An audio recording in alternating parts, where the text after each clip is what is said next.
नमस्कार। आकाशवाणी देहरादून से प्रस्तुत है प्रादेशिक समाचार। पहले मुख्य समाचार। प्रधानमंत्री नरेंद्र मोदी ने कहा, भारत की उपलब्धियों और सफलताओं ने दुनिया भर में आशा की एक नई अलख जगाई।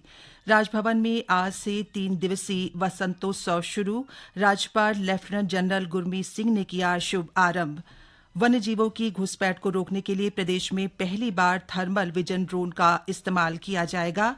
और लालकुआं और गुजरात के राजकोट के बीच आगामी 9 मार्च से विशेष साप्ताहिक रेलगाड़ी का संचालन किया जाएगा।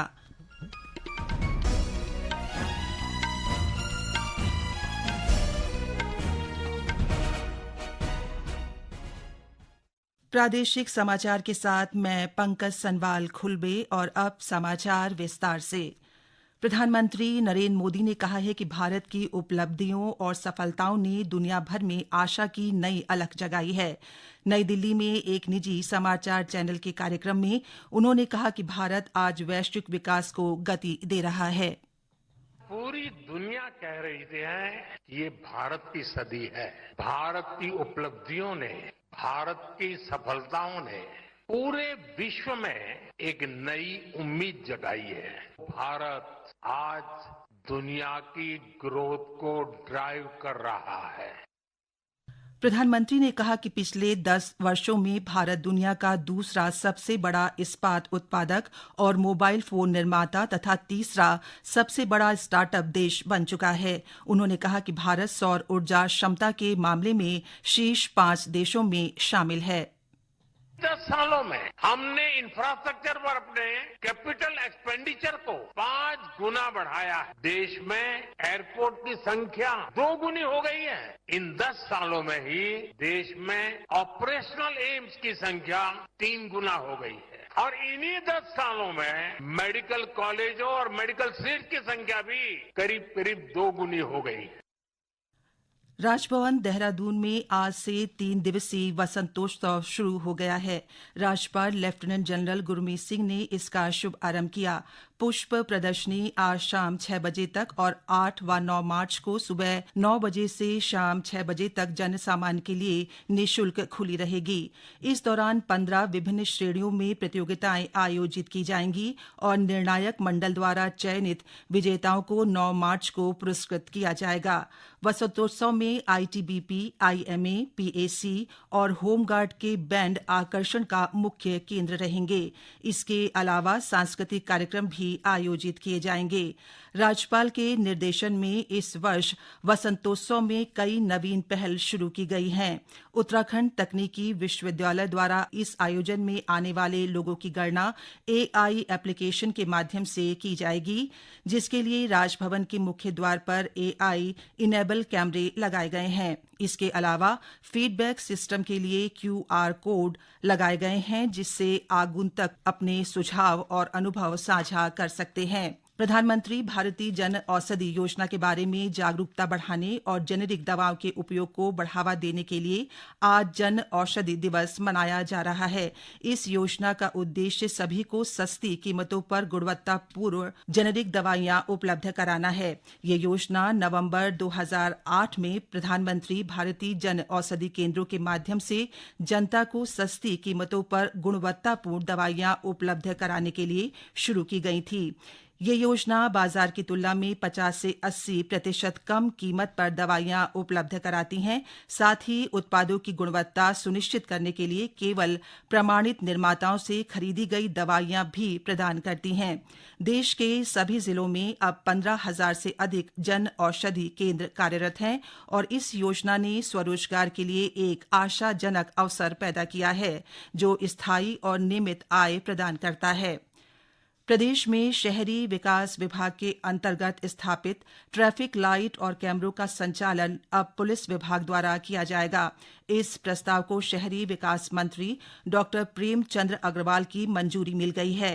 डॉक्टर अग्रवाल ने बताया कि ITDA की ओर से पहले की तरह ही इन ट्रैफिक लाइट और कैमरा संचालन से संबंधित डेटा होस्टिंग की सुविधा अपने डाटा सेंटर के माध्यम से प्रदान की जाती रहेगी। इसके संचालन के व्यय का वहन भी ITDA की ओर से ही किया जाएगा। गौरतलब है कि अब तक निकाय क्षेत्रों में लगे कैमरों का संचालन स्थानीय निकाय स्तर पर किया जाता था, लेकिन सुरक्षा, कानून व्यवस्था को प्रभावी बनाने, चालान की प्रक्रिया और जवाबदेही सुनिश्चित करने के लिए सरकार ने ये बदलाव किया है। ये समाचार आकाशवाणी के देहरादून केंद्र से प्रसारित किए जा रहे हैं। ये समाचार आकाशवाणी के देहरादून केंद्र से प्रसारित किए जा रहे हैं। ताज़ा समाचार के लिए आप हमारे सोशल मीडिया X व Facebook page Akashvani news Uttarakhand को फॉलो कर सकते हैं। साथ ही ये समाचार हमारे YouTube channel Akashvani news Uttarakhand पर भी उपलब्ध हैं। आबादी क्षेत्र में आए दिन हो रही वन्य जीवों की घुसपैठ को रोकने के लिए राज्य वन विभाग ने पहली बार थर्मल विजन ड्रोन के इस्तेमाल का निर्णय लिया है। इस पहल का उद्देश्य हरिद्वार जिले के आवासीय क्षेत्रों में हाथियों और तेंदुओं सहित अन्य जंगली जानवरों की बढ़ती घुसपैठ को रोकना है। विभाग का मानना है कि इससे मानव वन्य जीव संघर्ष में कमी आएगी। DFO वैभव कुमार ने बताया कि वर्तमान में राजाजी पार्क के वनकर्मी जिस ड्रोन का उपयोग करते हैं उसमें रात में देखने की क्षमता नहीं होती है। उन्होंने बताया कि थर्मल विजन ड्रोन जंगली जानवरों को रात में भी कुशलतापूर्वक ट्रैक करने में मदद करेंगे। नैनीताल जिले के लालकुआं और गुजरात के राजकोट के बीच आगामी 9 मार्च से विशेष साप्ताहिक रेलगाड़ी का संचालन किया जाएगा। इसका संचालन आगामी अप्रैल माह तक जारी रहेगा। ये ट्रेन लालकुआं से रविवार को अपराह्न 1:10 पर चलेगी और अगले दिन शाम 6:10 पर राजकोट पहुंचेगी। इस रेलगाड़ी में 10 सामान्य शयनयान और 6 वातानुकूलित शयनयानों सहित कुल 18 कोच लगाए जाएंगे।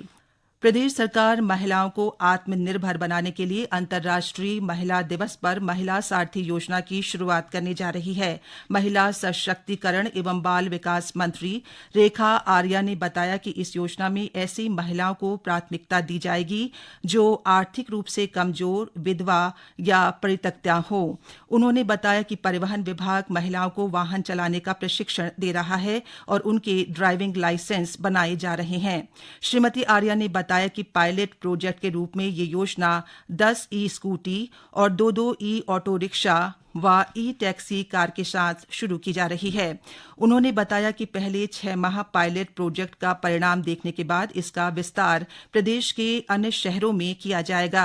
इन वाहनों के संचालन के लिए प्रोफेशनल मोबाइल ऐप बनाया गया है जो करीब वैसा ही है जैसा ऑनलाइन वाहन बुक करने वाली कॉमर्शियल कंपनियों के ऐप में होता है।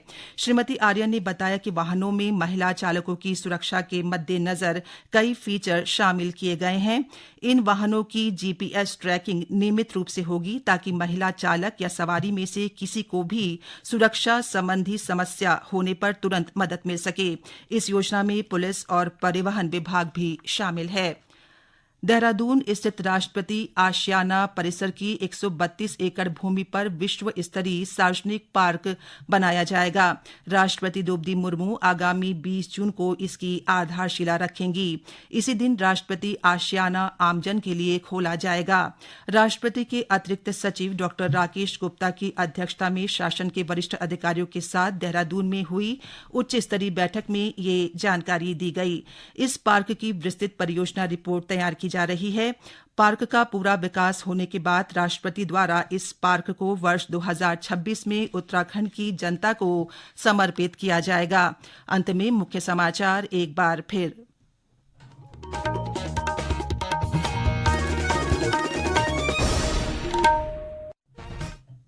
प्रधानमंत्री नरेंद्र मोदी ने कहा, भारत की उपलब्धियों और सफलताओं ने दुनिया भर में आशा की एक नई अलख जगाई।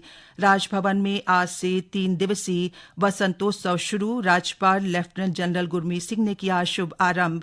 वन्यजीवों की घुसपैठ को रोकने के लिए प्रदेश में पहली बार थर्मल विजन ड्रोन का इस्तेमाल किया जाएगा और लालकुआं और गुजरात के राजकोट के बीच आगामी 9 मार्च से विशेष साप्ताहिक रेलगाड़ी का संचालन किया जाएगा।